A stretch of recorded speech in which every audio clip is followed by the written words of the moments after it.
Amid the ongoing coronavirus pandemic, the U.S. Army is proceeding with this year's graduation ceremony at West Point, with President Trump as the keynote speaker.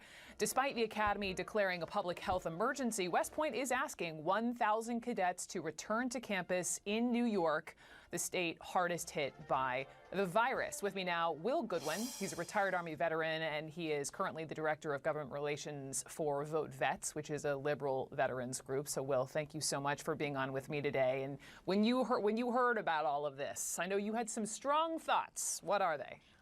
Absolutely, Brooke. I mean, in some ways, it's sadly not surprising.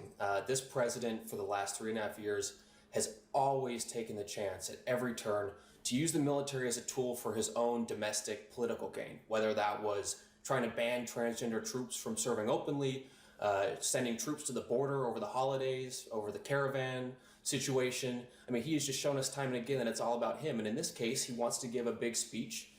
He enjoys the pomp and circumstance, as we know from his military parade request that he's done in the past. And he'll stop at nothing. And in this case, he's going to put people at risk, and not only put people at risk in the travel situation, but risk our military readiness, because we're talking about 1,000 incoming U.S. Army officers who are going to be the next generation of leaders. And the idea that any of those people would be put at risk is just unbelievable. You hit on 2 points I want to follow up on. One, just the risk in terms of travel. I mean, if you're a West Point cadet, you're graduating, you've gone home, you've been in quarantine, what steps, what risks will these cadets be facing to get to West Point? Right. Well, I mean, we have to remember these cadets are all across the country right now, unlike the situation at the Air Force Academy where the cadets were still on the campus. We're talking about people traveling from all corners of the country back to New York. And as you've reported so well earlier in the show today, we don't know the health impacts of this. Healthy people are becoming very sick from coronavirus. And even these young, healthy future Army officers are going to be put at great personal risk. Now, President Trump did say that it was, he was asked to be this commencement speaker at West Point. But you say that's not true. How do you know that? Well, I mean, to our understanding, the military was planning several contingencies. One, doing commencement later in the summer once they felt it was safer, or doing a virtual commencement, which is what the Naval Academy is going to be doing.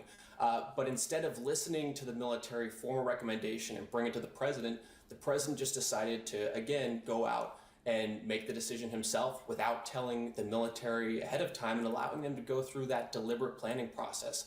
It's the same thing that he's done in so many other scenarios, whether that was withdrawing U.S. troops from northern Syria, announcing, as we already said, the transgender troop ban by a tweet. I mean, we keep seeing this over and over again. And just recently on the USS Roosevelt with Captain Crozier, a commander who was telling the president and the Secretary of Defense what he needed to keep his people safe, and the president didn't listen. Yeah. To your point, Will, about risking military readiness, I know that the plan, as we pointed out for this commencement, so you have these 1,000 cadets going back to New York, center of the U.S. pandemic, under lockdown orders. No one knows what the virus will look like by then. How much is the president risking our military readiness by doing this? Well, I mean, we've already seen it play out in the Navy, taking aircraft carriers effectively out of being combat ready because we didn't do enough to contain the spread of the virus and take all the necessary precautions. I mean, we're talking about people going back and living in barracks, being in close quarters, eating at the West Point mess hall. I mean, the proximity is unavoidable. And if even one of these cadets gets sick, they might not even be able to attend this graduation ceremony that he's making such a big fuss about. So, I mean, the risk is real, and it's also not the right way to welcome these 1,000 brave Americans into the U.S. Army as future Army leaders. I appreciate your perspective. Thank you for everything you've done for this country. Be well, Will Goodwin. Thank you. Thank you, Brooke.